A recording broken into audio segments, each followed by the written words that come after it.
Hey everyone, this is my case study for AEP 859.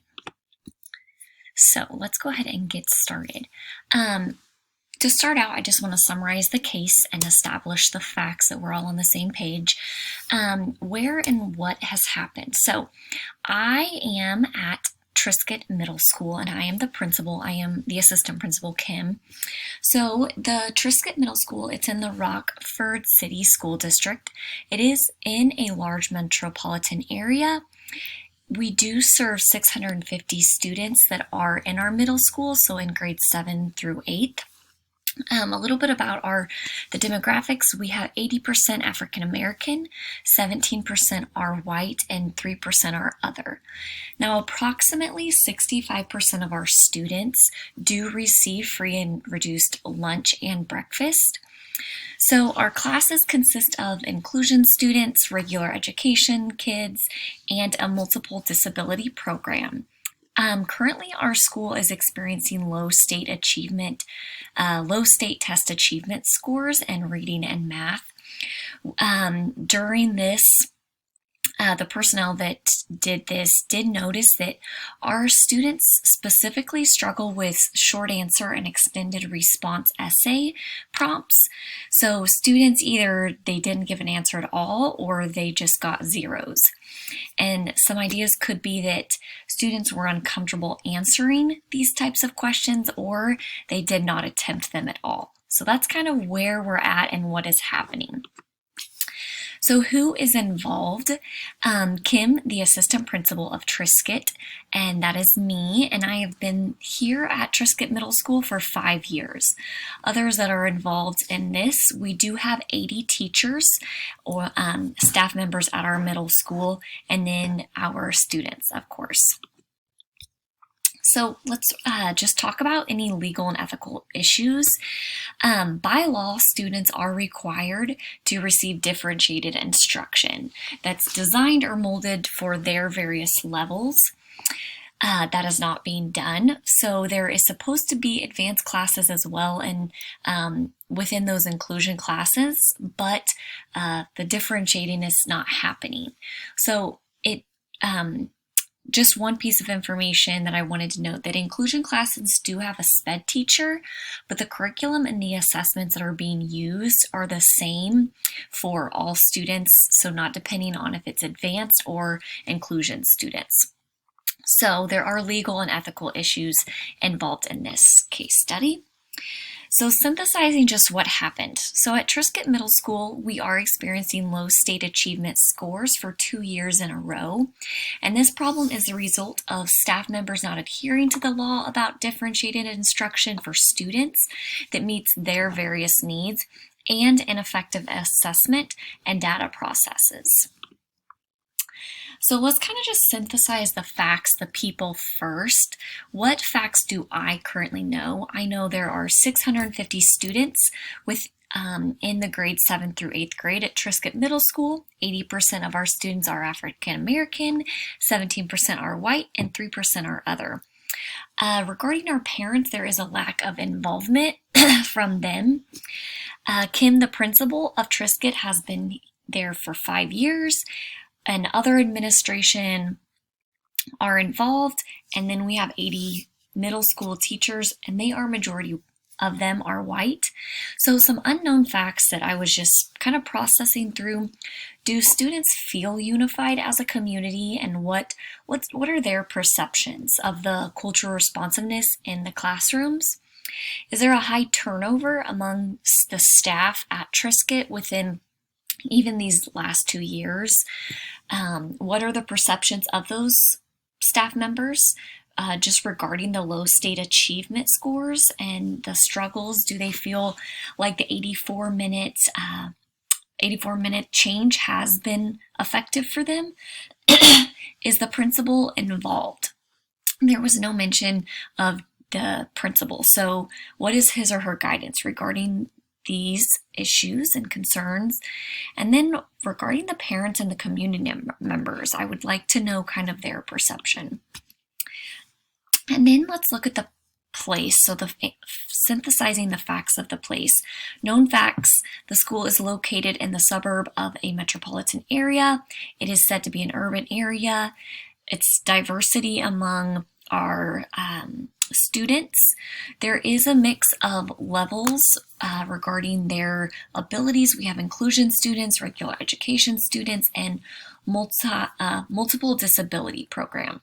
So some unknowns for me: how has the community culture and school culture developed positively and negatively of the surrounding area?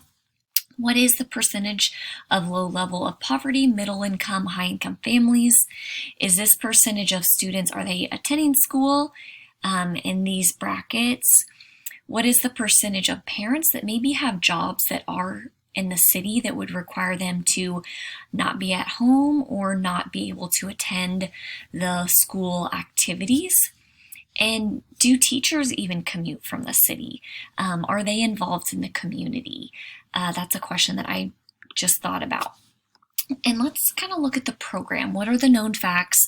First of all, we do know that it's 2 years on school improvement for low state achievement scores for reading and math. The curriculum used, teachers like the lecture or the presentation mode. Holt-McGoudle textbooks are what is used. Lacking in multicultural experiences, teachers said that they feel unified with just a few multicultural experiences used. Differentiation is not used. 84-minute time blocks for effective teaching and learning. So it did say that the curriculum is the model, it needs improvement, and it does not work. So some unknowns for me: what is the percentage of students that are involved in just like school activities outside of the classroom to help create that community? I mentioned this before, but is there a large turnover of teachers? Was there training for the curriculum from the beginning? Do they even see the need for improvement? Are there school-wide activities that encourage and welcome the cultures of those students and teachers and among the entire building, and then is that integrated back into the classroom? How do teachers view differentiation, and do they see the need in the classroom? So let's kind of review and prioritize the information. First, there are low achievement scores for 2 years in a row at Triscuit, which could negatively impact students, staff, and the community. Students, families, and teachers, and myself, the principal, and the school districts are responsible for the outcome of this issue. As a principal, I have found just through my collection of data and research that staff members are not adhering to the law about differentiation for students that meets their needs. And so we also have the ineffective assessment and data processes. So I feel as though I do have enough information to make a decision. So kind of here are the 4 options that I have to identify and just the consequences. My first option: I could take no action. So as the principal, I could do nothing about the problem, just with low achievement scores and poor curriculum and not having that differentiation included in our classrooms. So I could have no option. No action. Second option: I could make the decision needed for the change. Now I would make that decision. So teachers have no voice, students' learning may not improve. Third option: I could maybe form a building leadership team. Teachers could meet and discuss the issue. They could try to implement change and improvement among the students and staff. My final and fourth option: I could have admin and the building leadership team come together. I could form that team. So admin and the building leadership team from the entire district even could evaluate together. They could send out surveys to all stakeholders involved to kind of see what their perceptions are.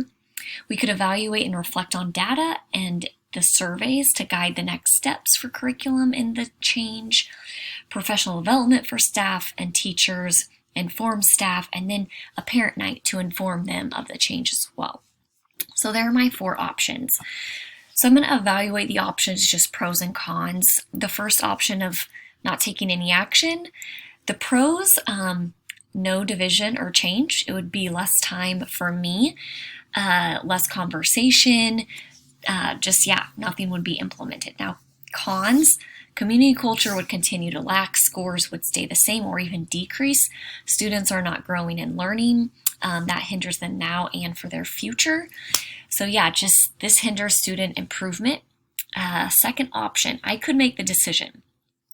Pros, I have the control, I have the say and the decision. It would be easier if I just make it. Cons, broken relationships and trust with teachers and myself. Teachers could even leave. The school culture would continue to be hindered. No teacher buy-in. So no teacher buy-in means that there would not be improvement. My third option, form a building leadership team. Pros, teachers would meet and discuss the issue. Cons, this one's a little longer, but just feeling that they would not feel, oops, that's the wrong one. Let me go to the next one. So they would feel, if I would just form the building leadership team, it may not be data driven. There could still be division among the staff. They may not be qualified to make the decision for the entire district. Negative collaboration, no guidance, no direction, no decision made, not enough time, no improvement. Students would still suffer. So with my fourth option, having admin and the staff creating a building leadership team. Pros, teachers are working together. They're learning together to implement the change. They have a voice. Everyone knows why this is happening, and they would be more willing to support and help and just put in that work needed to create change. Training is going to boost our teacher confidence and fidelity and just that consistency needed. Parents are also in the know. Now, cons would take time and funding may need to increase. There are my four options. My option that I feel is the best would be my fourth option of creating a building leadership team with admin and staff. So I mentioned earlier that we would evaluate all together throughout the whole district, send out perception surveys to all stakeholders involved, evaluate and reflect on the data from our low achievement scores, and then even the survey to kind of guide the next steps in curriculum. Definitely professional development, informing parents as well. So pros, teachers are working together, we're learning together. They know the why, and just having that ability to work together to create this change, it does take time. And so this would be a lasting impact to just see that change among staff, our culture with students. The con, it would take time, but that's okay. So imagine implementing my plan. This would help me just gather more information with my team that I would develop. Decisions would be based on the struggles we're experiencing and the best option for curriculum.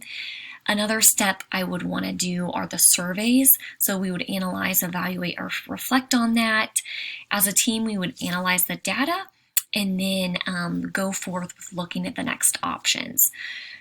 We just want students writing. We want engagement from students and staff, and then improving our multicultural teaching activities to just encourage and include students' cultures and have those welcomed, and just be a part of our community at our school. So then share the plan and staff with staff and include staff training.